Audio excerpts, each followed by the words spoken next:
যাদের 2002 সালে ভোটার লিস্টে নাম নেই তারা কি করে ফর্ম ফিল আপ করবে। আচ্ছা, সেক্ষেত্রে বলে রাখি, এখানে জন্ম তারিখ আছে, জন্ম তারিখে দেখো, জন্ম তারিখে অনুযায়ী জন্ম তারিখ লিখতে হবে। তারপরে আছে আধার কার্ড, এইখানটায় আধার নাম্বার দিতে হবে। আধার নাম্বার যার যেটা আছে XX যার যেটা আছে সেটা লিখতে হবে। তারপরে ওই ব্যক্তির ধরো মোবাইল নাম্বার আছে, মোবাইল নাম্বার।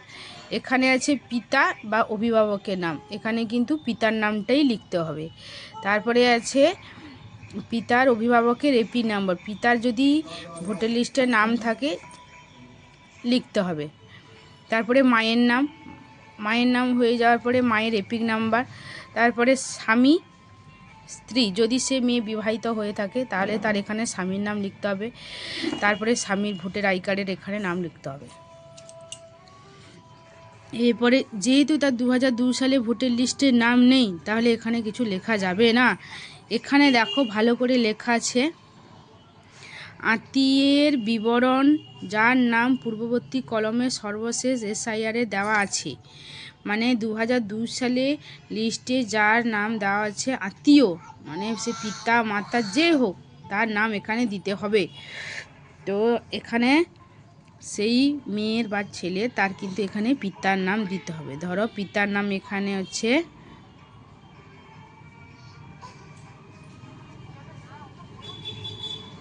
আমি এখানে স্মল লেটারে লিখছি, কিন্তু ক্যাপিটাল লেটারে লিখলে ভালো হয়, বাসু বেরা।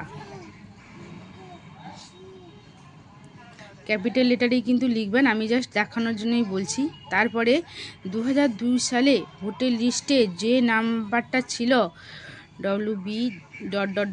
যা ছিল সেটা লিখতে হবে। এবার আত্মীয়ের নাম, এখানে যদি আপনার পিতার নাম লেখেন, পিতার পাশে 2002 সালে ভোটার লিস্টে যে আত্মীয়ের নাম আছে, যেমন বাসু বেরার পিতার নাম ছিল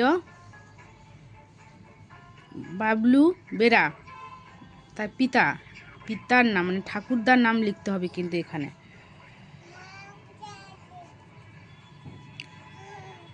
আচ্ছা, সম্পর্ক কি ছিল, ফাদার ছিল, পিতা ছিল, তো এখানে লিখতে হবে ফাদার। আর জেলা যা ছিল কপি পেস্ট করে তাই কিন্তু লিখতে হবে। আচ্ছা, এখানে রাজ্যের নাম,